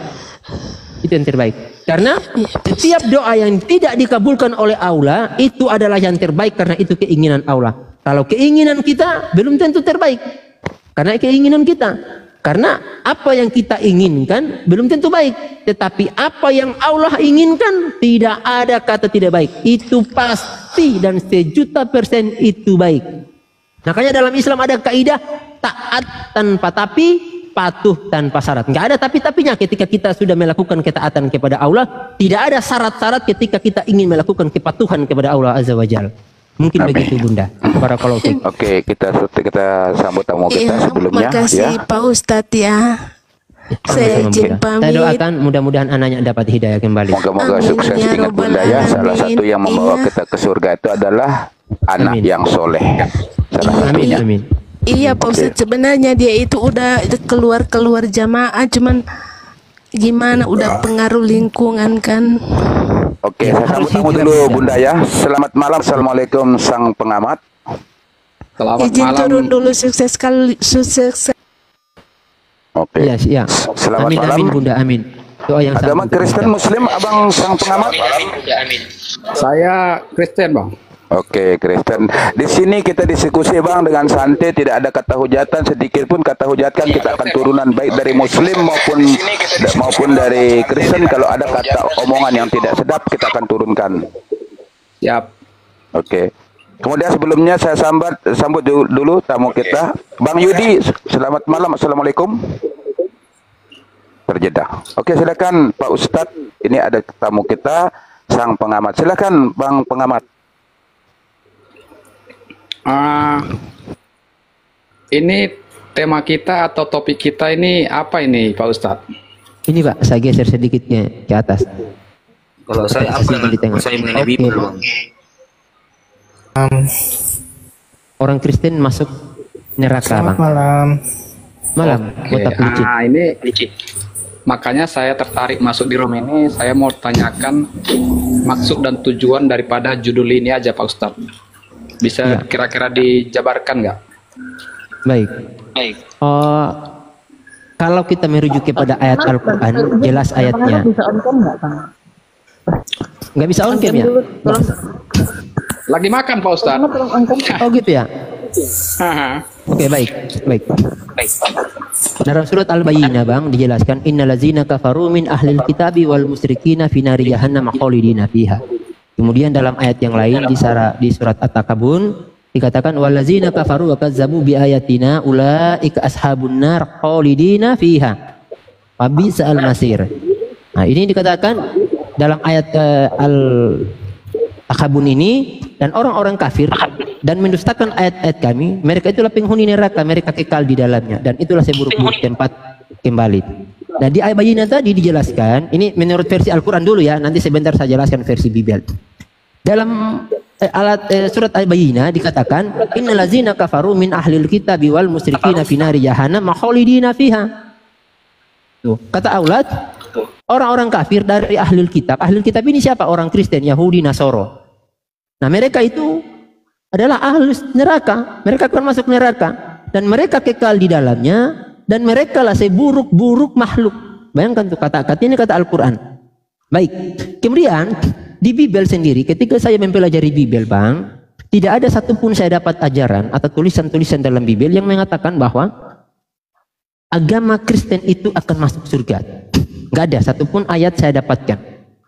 Tidak ada satu ayat dalam Bible yang mengatakan bahwa orang Kristen akan masuk surga. Tidak ada. Atau Yesus membawakan agama Kristen. Atau pengikut-pengikut Yesus adalah menyampaikan ajaran-ajaran Kristen. Tidak ada. Tetapi justru pendiri agama Kristen, kalau bagi saya itu bukan agama tapi gerombolan atau komplotan-komplotan ini adalah Paulus CS bersama teman-temannya yang tertulis dalam Kisah Para Rasul 11 ayat 26. Kapan? Di Antioquia. Selama setahun mereka mengajar di situ dan disitulah untuk pertama kali mereka disebut Kristen. Nah, Paulus ini siapa? Paulus ini rekam jejak digitalnya, dia adalah seorang pembunuh, pencuri, perampok, pemberontak yang mengejar-ngejar murid-murid Yesus untuk dibunuh. Kemudian kalau kita melihat rekam jejaknya atau silsilah Paulus ini tidak jelas siapa bapaknya, siapa ibunya, siapa saudaranya, laki-laki ataupun perempuan, tidak ada. Sehingga tidak ada kejelasan tentang Paulus ini. Dan banyak ayat-ayat lain yang saya bisa berikan kepada Pak Sang Pengamat yang membuktikan bahwa orang-orang Kristen ini kelak akan masuk di neraka. Salah satu contohnya ayatnya pada kitab Matius, pada buku Matius 7 ayat yang ke-15 sampai 23, bahwa dikatakan di situ, barang siapa yang bermujizat menggunakan nama Yesus, bernubuat menggunakan nama Yesus, mengusir setan menggunakan nama Yesus, maka mereka itu adalah pembuat kejahatan. Yesus tidak mengenal mereka dan mereka akan dicampakkan oleh Yesus. Nah, sedangkan hari ini orang-orang Kristen ini mengaku bahwa mereka adalah pengikut Yesus, tetapi sayangnya Yesus tidak akan mengakui mereka. Nah, ini yang jadi persoalannya, Bang. Yesus tidak akui. Kalian coba tolong tunjukkan saya dalil di mana Yesus mengakui kalau kalian adalah pengikut-pengikutnya, bahwa orang Kristen adalah pengikut-pengikutnya. Kalau kami umat Islam, jelas kami diakui oleh Nabi Muhammad nanti, karena Nabi Muhammad bawa agama Islam. Jelas ayatnya, inna dina indallahil Islam. Kemudian diperingatkan lagi sama Allah, wa may yabtaghi ghairal islami dina wala yuqbalu minhu wa huwa fil akhirati minal khasirin. Barang siapa yang mencari agama selain Islam tidak akan diterima. Gitu. Jadi banyak dalilnya tentang Islam. Nah, sehingga saya tidak menemukan itu, kemudian saya meninggalkan agama itu dan saya cari agama yang benar-benar membawa keselamatan. Begitu, Bang. Silahkan.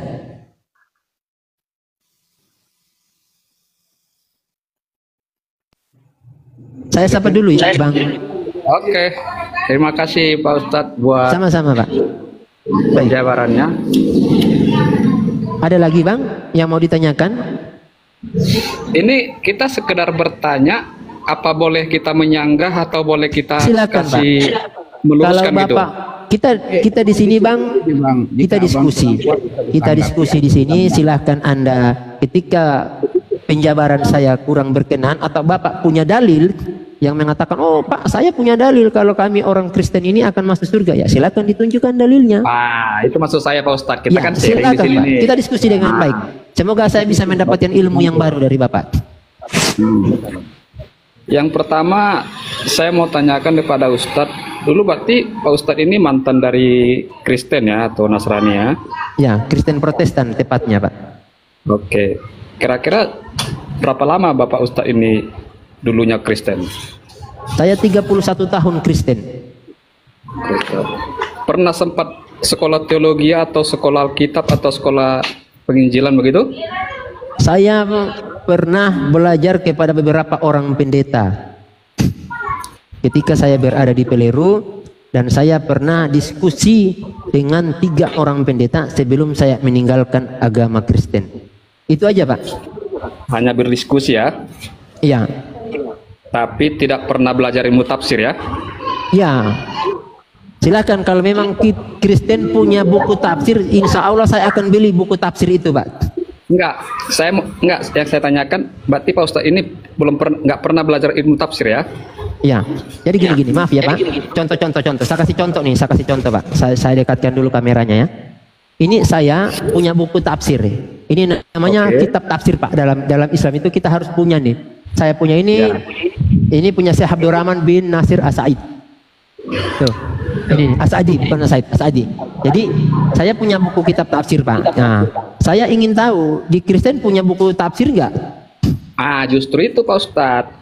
Di setiap agama manapun itu ada ilmu tafsirnya. Ya. Contoh nih, saya comot salah satu ayat dari Al-Quran pas Ustadz. Tanpa saya tafsirkan, itu salah besar itu saya itu. Ya, silakan. Nanti ujung-ujungnya keluar jalur. Ya, silakan. Ayat mana, Pak? Fitnah gitu kan? Tapi kan, ya saya nggak perlu luruskan. Artinya kan garis judulnya ini Oten masuk neraka ini bagi saya ini nggak pas ini, Pak Ustadz. Soalnya kan itu harus ditafsirkan betul-betul itu. Oke. Nah, inilah yang enak kita diskusikan, Pak. Ini yang enak kita diskusikan. di kami itu Pak Ustadz, setiap agama manapun ini namanya sudah menjudge ini Pak Ustadz, Oten masuk neraka ini. Coba kalau saya balikkan ke Pak Ustadz, agama B masuk neraka. Gini, kalau misalnya gini Pak, kalau seandainya Bapak bisa membuktikan ayat dalam Bible atau ayat dalam Al-Quran yang mengatakan bahwa Islam masuk neraka, nggak ada masalah Pak. Karena gini, yang pertama, saya bawakan ayatnya dari Al-Quran maupun Bible. Yang pertama, Al-Quran jelas mengatakan, saya tadi sudah bacakan ayatnya. Kemudian Bible juga saya sampaikan, tapi katanya ada tafsir. Makanya saya ingin beli buku tafsir itu. Mungkin karena kalau kita Islam itu Pak ada 4, sebenarnya tafsir banyak Pak, tapi ada 4 tafsir yang istilahnya hari ini bukan viral, artinya yang banyak dipakai oleh para ulama. Nah cuman yang ingin saya tanyakan ke Anda, kalau memang Kristen itu punya tafsir, kenapa tidak diperjualbelikan secara bebas supaya orang itu bisa baca, bisa belajar dari situ? Karena gini Pak, kalau kitab tafsir itu disembunyikan, artinya ada apa denganmu? Oh, ya kami dalam Islam nggak ada disembunyikan. Hadis itu semua diungkapkan, tapi harus kita belajar. Oh ini hadis sahih, hadis doif, hadis hasan, hadis mungkar, mutawatir. Nah itu yang harus kita pahami Pak. Pak Ustadz, nanti bentar ya gantian kita ya. Iya siap. Itu buku tafsirnya itu banyak itu Pak Ustadz. Di toko buku Gramedia juga banyak, di toko-toko buku Kristen juga banyak itu tafsir itu. Tafsir tentang Bible. Ya banyak itu berbagai versi. Ayatnya apa namanya Pak? Sebentar saya catat. Baru ini saya tahu itu Bible itu ada tafsirnya loh. Iya, saya juga baru tahu Pak. Makanya saya selama di Kristen, soalnya saya pernah tanya juga dulu ke pendeta Pak. Ini pendetanya alumni Manado Bang. Pendeta master teologi alumni Manado. Saya tanya, ada nggak buku-buku selain Bible yang bisa kita jadikan rujukan untuk memperjelas ayat-ayat yang ada di dalam? Karena ini ribuan ayat, puluhan ribu ayat. Oh iya. Nah katanya nggak ada karena dalilnya sudah real. Katanya ayatnya sudah real, nggak perlu ditafsir-tafsir. Itu kata pendeta. Tapi tiba-tiba sekarang sudah ada tafsir. Nah ini yang ingin saya beli bukunya Pak. Insya Allah saya beli. Kalau Alkitab Pak Ustadz, itu namanya ada tafsiran secara harafiah dan bukan Alkitab, Bible. Secara Bible. Nah, ya Bible. Ada yang perlu ditafsir, ada juga yang tak perlu ditafsir. Oh gitu. Ada. Oke, baik. Kita kasih contoh ini Bang. Saya kasih contoh ini. Kitab Matius 12 ayat 15. Yesus hamba Tuhan. Itu tafsirnya seperti apa? Apa perlu ditafsir atau tidak? Itu udah jelas. Kita kasih contoh saja. Yesus hamba Tuhan. Nah, itulah perlu ditafsir itu. Oh gitu. Tafsirnya gimana dia? Ada nggak bukunya? Nah ini yang kita perlu kita tahu. Nah, tafsirnya itu kitab apa? Kalau kita nih, saya kasih contoh Bang ya, saya kasih contoh nih. Saya bukakan kitab tafsir Anda. Biar nanti enak ini. Nah, ini nih. Dalam kitab tafsir ini, misalnya nih, kita baca tentang Al-Fatihah aja nih, Al-Fatihah nih atau Al-Baqarah. Nih langsung ditulis tuh ada tafsirnya di sini. Jelas ini. Ada tafsirnya, dijelaskan. Nah, tafsir ayat 196 maksud ayat ini adalah sebagai hiburan bagi Nabi Muhammad tentang apa yang dirasakan. Nah ini tafsir. Nah yang ingin saya tanyakan ke Anda, ada nggak kitab-kitab semisal dengan ini yang bisa kami pelajari sehingga kami tidak salah mentafsir? Karena kalau kata Anda, oh ada ayat yang perlu ditafsir, ada yang tidak. Tapi kalau dalam Islam semua ayat itu Bang ada tafsirnya, sudah jelas itu bukunya, jelas dan itu tidak disembunyi. Saya ini Pak Ustadz, saya ini kasihlah dulu satu buku apa namanya biar kita tahu referensinya gitu. Betul. Kebetulan Bang Bayu ini juga orang Kristen. Saya dan Bang Bayu kaget ini baru tahu kalau ada kitab tafsir. Jadi begini Bang, izin Bang Samping Ahmad. Seandainya Bible itu mencantumkan teks original, itu kenapa harus ada tafsir juga banyak Bang? Karena kaidah-kaidah berbahasa di dalam teks original itu kadang beda kosakatanya. Jadi harus penuh dengan penafsiran juga kalau ada teks original. Gitu Bang, makna. Jadi kalau langsung bahasa Indonesia seperti di Bible sekarang ini, apa yang mau ditafsir? Sama dengan begini Bang. Coba Sampang Amat. Waktu Yesus berdoa semalam-malaman, coba Anda tafsir bagaimana itu penafsirannya? Enggak, saya mau tanyakan Pak Ustadz ini. Pak Ustadz mantan Kristen kan? Iya. Sama, Bayu juga mantan Kristen. Saya Bayu mantan Kristen. Pernah dengar kata ini kan? Jika engkau mempunyai iman sebesar biji sesawi, maka engkau bisa memindahkan gunung sekalipun. Pernah dengar? Iya. Iya. Itu perlu ditafsir Pak Ustadz. Itu bukan itu harus ditafsir. Seperti itu maksud saya. Iya. Nah makanya gini Bang, tolong sampaikan kepada saya judul atau nama kitab tafsirnya. Contoh-contoh. Saya kasih lagi contoh ini. Mana tadi kitab? Nah ini. Ini tafsir Al-Quran. Syekh Abdurrahman bin Nasir As-Sa'di. Ini jelas nih. Nah, makanya coba tunjukkan ke saya. Tolong Ustadz, itu ada buku pengarangnya ini, penafsirnya ini. Oh, oke, insya Allah saya cari Bang. Mungkin di Shopee ada. Insya Allah pasti saya beli. Insya Allah pasti saya beli. Saya DM Pak Ustadz ya. Iya, oke. Nanti tolong di DM saya ya. Nanti saya DM juga nanti. Bapak follow saya, insya Allah saya follow back. Saya juga mau beli. Oke. Nanti saya sampaikan Bang Bayu. Nanti kalau saya sudah dapat, insya Allah saya sampaikan. Dan bahkan saya akan publikasikan. Ingat ya, saya akan publikasikan tentang kitab tafsir itu supaya nanti teman-teman orang Islam juga beli yang lain. Karena kenapa? Hari ini Bang, maaf ya. Takutnya banyak kekeliruan, kemudian kalian mengatakan oh ada tafsir. Nah yang perlu kita pelajari, beda dengan kita tafsirnya kita itu Pak, sejak adanya para ulama dulu, sudah dari dulu tuh ditafsir. Dan kata Allah tidak boleh sembarang orang mentafsir kalau di Islam Bang. Ya, saya sama dengan di Kristen nggak boleh sembarangan kita mentafsir Pak Ustadz. Sama dengan yang saya katakan sekarang saya mau tanya ke Anda. Saya mau tanya ke Anda. Yang boleh mentafsir Bible Anda. Kalau Al-Quran itu kan, tafsir Quran itu kan ada berapa? Yang boleh siapa? Siapa saja yang boleh? Yang mentafsir Bible itu? Ya, siapa yang boleh? Kriteria untuk kriteria orang yang boleh mentafsir Al-Quran, Bible. Itu pendeta. Ya, pendeta dia titelnya apa? STH, MTH? STH. Iya. STH ke atas lah Pak Ustadz. STH, MTH, Master, Doktor. Nah, itu bisa mentafsir itu. Begitu. Ya. Tapi saya ketika diskusi dengan salah satu pendeta, dia katakan ke saya, nggak perlu ditafsir lagi, itu jelas tulisannya. Oh, nggak, itu salah itu Pak Ustadz. Oh, salah dia ya? Sama dengan saya katakan tadi Pak Ustadz. Jika engkau punya iman sebesar biji sesawi, engkau akan bisa memindahkan gunung sekalipun. Bukan gunung Kawi sana kita pindahkan atau gunung Bromo sana, bukan. Itu harus perlu ditafsir. Nah, ini tadi insya Allah saya rekam ya Pak ya. Berarti pendeta itu yang mengatakan bahwa kitab itu harus ditafsir ya. Tapi kalau nggak ditafsir itu salah ya. Pak Ustadz, itu nggak semuanya, ada yang perlu ditafsir, ada yang tidak perlu ditafsir. Itu maksud saya. Oh gitu ya. Baik. Nah ini insya Allah ini yang rame nih Bang. Nah kalau Bapak sudah belajar tentang tafsir. Saya mau angkat satu tema saja, satu ayat saja saya mau angkat tentang kalau memang sudah belajar tafsir, saya akan angkat satu tema. Bukan satu tema, satu perikop judul bacaan dalam Bible. Kalau memang Anda ahli mentafsir atau sudah belajar tafsir, nah ini enak nih.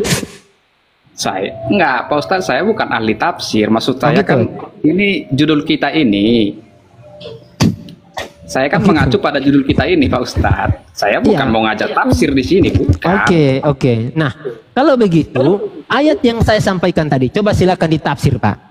Nah, ini saya sampaikan ya, ayatnya ya, ke Anda. Mungkin Anda bisa buka itu. Tuh. Yesus berkata dalam buku Matius 7, ayat yang ke-21 sampai 23, bunyinya seperti ini. Bukan setiap orang yang berseru kepada Tuhan akan masuk ke dalam kerajaan surga, melainkan dia yang melakukan kehendak Bapakku di surga. Kehendak Bapa di surga ini apa? Itu yang pertama. Kemudian pada ayat yang ke-22, pada hari terakhir, ini hari terakhir ini berarti hari kiamat mungkin ya, ini tak menurut saya.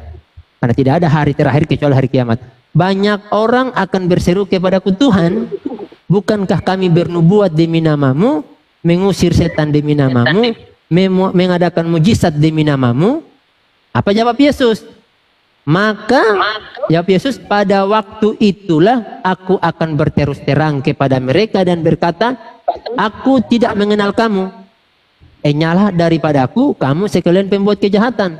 Nah ini apa maksudnya ini? Orang yang menyebut dia Tuhan, bernubuat dengan namanya, mengusir setan demi namanya, bermujizat demi namanya. Kata Yesus, dia tidak mengenal orang seperti itu. Katanya pembuat kejahatan. Itu tafsirnya seperti apa? Tolong ditafsir, dijelaskan ke saya. Kurang jelas Pak Ustadz, di sini agak bising sedikit. Coba diulangi Pak Ustadz. Oke, baik, saya ulangi ya. Matius 7 ayat Matius 7 ayat 21 sampai 23. 23.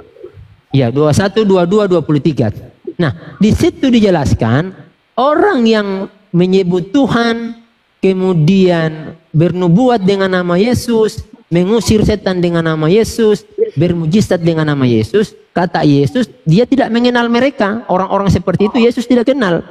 Dan bahkan kata Yesus, mereka itu pembuat kejahatan. Enyahlah daripadaku, kamu sekalian pembuat kejahatan, kata Yesus. Nah, itu gimana Pak? Itu judul perikopnya apa nih Pak Ustaz? Nah, judul perikopnya di situ, Anda buka tuh di Bible Anda. Judulnya hal penyesat kalau nggak salah. Ya, betul. Hal penyesat kalau saya nggak salah. Hal pengajaran sesat. Ya. Hal pengajaran sesat ya. Sebentar. Ya. Sebentar. Ya, hal pengajaran sesat. Dan ini juga host, izin host. Saya tambah dulu izin Bang sang pengamat. Menurut dari ayat itu, kriteria seperti orang bagaimanakah yang bisa bernubuat menggunakan nama Yesus, mengusir setan, dan bernubuat seperti apa yang tertulis itu? Kriteria seperti orang apakah tingkat keimanannya? Apakah kriteria hanya keimanan abal-abal? Atau kriterianya sudah beriman betul bahwa Yesus itu adalah Tuhan, sehingga dia bisa bernubuat demi menggunakan nama Yesus, mengusir setan, menyembuhkan orang sakit? Coba dijelaskan.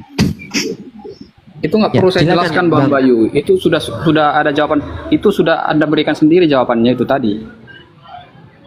Jawabannya di mana Bang? Ya kriterianya seperti apa dan jawabannya apa Bang? Enggak. Coba Anda ulangi pernyataan Anda tadi. Jawabannya sudah di situ. Begini Bang. Pertama, di sana bernubuat demi nama Yesus, mengusir setan, menyembuhkan orang sakit, bla bla bla bla. Pertanyaan saya, kriteria orang seperti apakah yang bisa bernubuat menggunakan nama Yesus, mengusir nama setan, menyembuhkan orang sakit dan lain-lain? Itu kriteria seperti orang bagaimana yang berimannya gitu.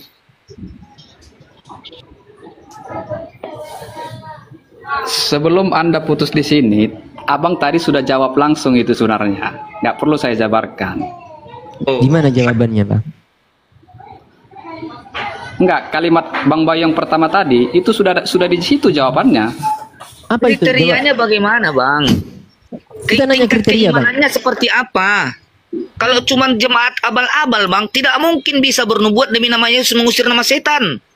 Nah, justru berarti itu, tingkat, Bang. dengarkan, tunggu. Berarti tingkat keimanannya ini sudah tingkat level-level ini loh. Sudah level tingkat tinggi ini. Dia bisa bernubuat nama Yesus, mengusir setan demi nama Yesus, menggunakan nama Yesus, menyembuhkan orang sakit menggunakan nama Yesus. Itu tingkat keimanannya itu udah setingkat apa ya? Udah tinggi, Bang. Nah, itu jawabannya, Bang. Oh, gitu. Nah, makanya kriterianya apa? Pendeta kah, uskup kah, Paulus Fransiskus kah, siapakah? Tingkat bagaimana gitu maksudnya? Tingkat keimanan itu, Bang, itu nggak diukur daripada gelar, Bang. Oke, jika tingkat keimanannya sudah seperti itu, kenapa malah Yesus mengusir mereka dan mengatakan, "Nyala dari hadapanku, engkau semua pembuat kejahatan," gitu loh. Setiap makhluk yang beragama, Bang, tingkat keimanannya tidak diukur daripada gelar. Itu yang pertama, Bang. Gelar tidak menentukan tingkat keimanan, ya? Maksud Bang Bayu gini, Bang. Maksudnya kami juga. Ketika orang itu bernubuat dengan menggunakan nama Yesus, mengusir setan dengan nama Yesus, bermujizat dengan nama Yesus, kok malah di Yesus mengatakan dia pembuat kejahatan? Karena kenapa?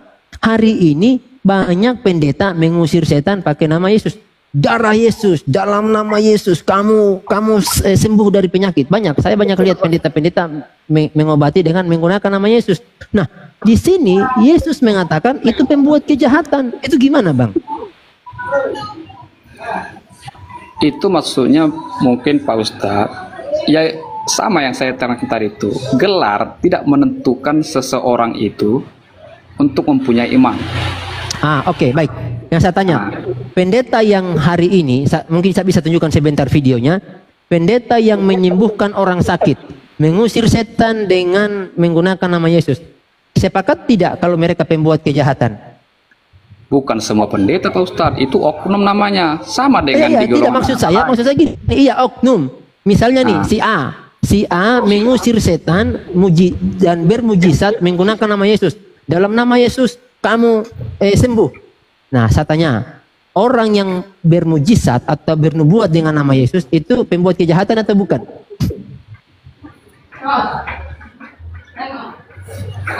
Itu kita tidak bisa memponis, Pak Ustadz. Oh, tapi kata Bibel Anda itu pembuat kejahatan. Divonis sama Yesus. Sudah ada vonisnya. Sama dengan ini, Pak Ustadz. Di agama B mencabuli ininya itu oknum, bukan semuanya kita sama ratakan itu. Iya, betul, oknum. Tetapi yang dijelaskan di sini, coba Anda baca tuh ayat itu. Enyahlah daripadaku kamu sekalian pembuat kejahatan, kata Yesus. Orang yang mengusir setan dengan nama Yesus, bermujizat dengan nama Yesus itu adalah pembuat kejahatan. Sepakat tidak? Kalau orang yang menyembuhkan orang sakit, mengusir setan dengan nama Yesus, bermujizat dengan nama Yesus, sepakat tidak kalau itu pembuat kejahatan? Kata Alkitab, kata Bibel.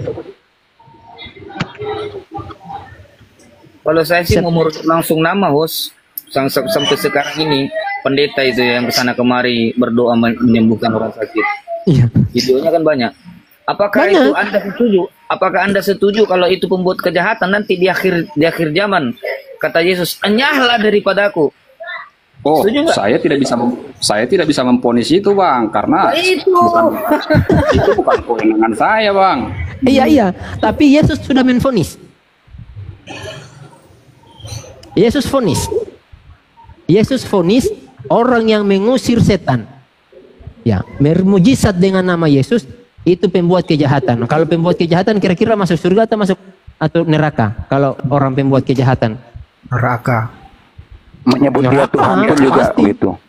Siapapun oknumnya, Pak Ustadz, kalau dia pembuat kejahatan itu tidak ada alasan masuk surga itu. Mau agama apapun itu. Tidak ada alasan masuk surga. Sepakat. Cakep. Kalau oknum itu, ya, oknum. Nah, sekarang kalau pembuat kejahatan tidak ada alasan masuk surga itu. Baik. Nah, sekarang orang yang mengusir setan, mengadakan mujizat, salah satunya menyembuhkan orang sakit dengan menggunakan nama Yesus, pembuat kejahatan atau bukan?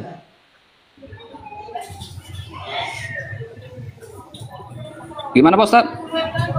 Saya bertanya, orang yang mengusir setan dengan menggunakan nama Yesus, bermujizat dengan menggunakan nama Yesus, apakah mereka pembuat kejahatan? Sepakat dengan Matius 7 ayat 23? Tergantung tujuan dia, Pak Ustadz. Iya, enggak. Terserah dia mau tujuannya untuk apa. Saya nggak mau tahu apa tujuannya. Yang jelas saya tanya, mengusir setan dengan nama Yesus, berbuat mujizat dengan nama Yesus, apakah sepakat itu adalah pembuat kejahatan menurut Matius 7 ayat 23?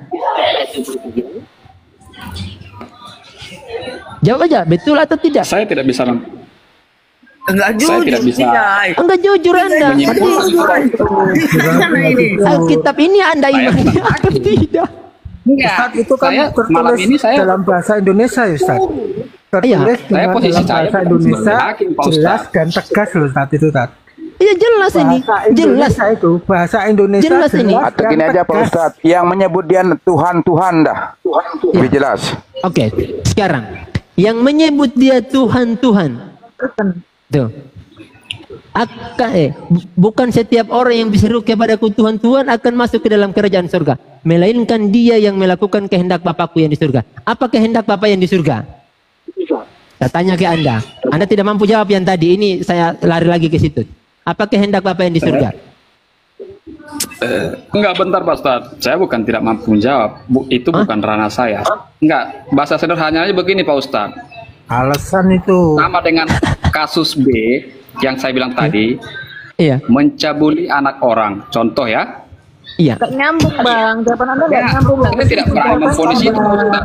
Posisi saya bukan hakim. Fokuskan dulu Ustaz. Atau tidaknya itu kan kemana-mana itu. Gini Bang, sebenarnya Anda nggak perlu bingung, jujur saja jawab, karena ini yang mengatakan bukan saya, tetapi Bibel Anda. Bibel itu sudah memberikan vonis. Vonis ini, siapapun itu, dia nggak sampaikan di situ. Oh, kalau pendeta tidak apa-apa, nggak ada. Seharusnya kecuali ada pengecualian, boleh. Kalau ada pengecualian, mungkin kita bisa toleransi. Tetapi di sini tidak ada kecuali. Siapa saja yang bernubuat dengan namaku, mengusir setan dengan nama Yesus, mengadakan mujizat dengan siapa saja dia.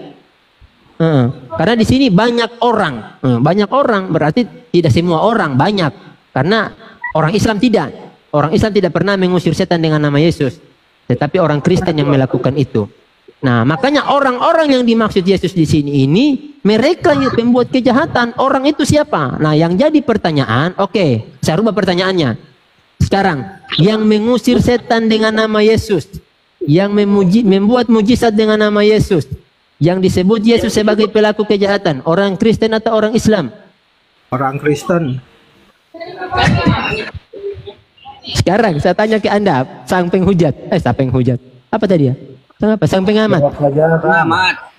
Oke, sang pengamat, saya tanya ke Anda, yang bernubuat dengan nama Yesus, mengusir setan dengan nama Yesus, bermujizat dengan nama Yesus, yang Yesus katakan apabila mereka lakukan itu adalah pembuat kejahatan, yang melakukan itu orang Kristen atau orang Islam?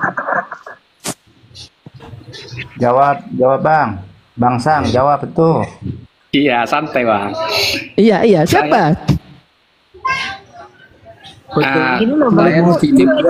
Itu aja dulu, jawab aja dulu. Orang Kristen atau orang Islam? Saya nggak bisa jawab Pak Ustadz. Ini suara rame banyak betul. Enggak, ini yang lain Oke, dia nggak bisa jawab. Sekarang, Pak Ustadz, mungkin itu salah ayatnya Pak Ustadz, salah tulis. Gini Bang Islam. Satu lagi pertanyaan. Oke. Sekarang sini. Ya? Yang lain mute dulu, mute. Oke, mute dulu yang lain ya. Satu, oke, itu nggak bisa. Sekarang, nggak apa-apa. Silakan sebutkan namanya. Kalau siapa orang Islam yang pernah bernubuat dengan menggunakan nama Yesus, tunjukkan satu. Ada nggak? Nanti saya tunjukkan siapa orang Kristen yang bernubuat pakai nama Yesus, yang melakukan mujizat dengan nama Yesus. Saya tunjukkan orangnya. Saya buka videonya ini di YouTube banyak. Kalau itu pertanyaan Ustaz. Itu saya tahu arahnya Pak Ustadz ini kemana. Cuma saya nggak mau menyebutkan inisialnya, nggak perlu di sini. Gini Bang. Sebetulnya tahu tapi ada malu aja Ustaz. Malu. Jadi gini Bang. Bibel itu sepakat ya. Saya tanya ke Anda, Bibel ini petunjuk nggak? Anda percaya nggak? Yang lain mute dulu nih Pak Ustadz. Ini kalau kita ngobrol bergantian. Oke, yang lain mute dulu ya. Jangan dulu nongol. Kita penuhi permintaan dia. Kalau dia tidak bisa jawab, langsung diturunkan saja. Kita cari orang Kristen yang lain. Baik, saya tanya. Bibel ini Anda percaya tidak? 100%. Oh, 100% percaya lah Pak Ustadz. Oke. Tulisan di dalamnya 100% Anda percaya? Jangankan 100%, 1000% saya percaya itu. Oke. Baik, ketika dikatakan oleh Yesus dalam Bibel ini, orang yang bermujizat dengan namaku, mengusir setan dengan namaku, bernubuat dengan namaku adalah pembuat kejahatan, Anda sepakat atau tidak? Kalau masalah itu Pak Ustadz, itu kita harus belajar dari perikopnya. Oke, perikopnya tadi sudah jelas di sini. Ceritanya kemana? Dengar Pak Ustadz. Ini yang bisukan dulu. Pak Ustadz nanya sama saya kan? Bisa, bentar, saya kasih kamera depan biar jelas ini, biar jelas ya, sebentar. Oke. Ini jelas judul perikopnya hal pengajaran sesat. Jadi ajaran sesat itu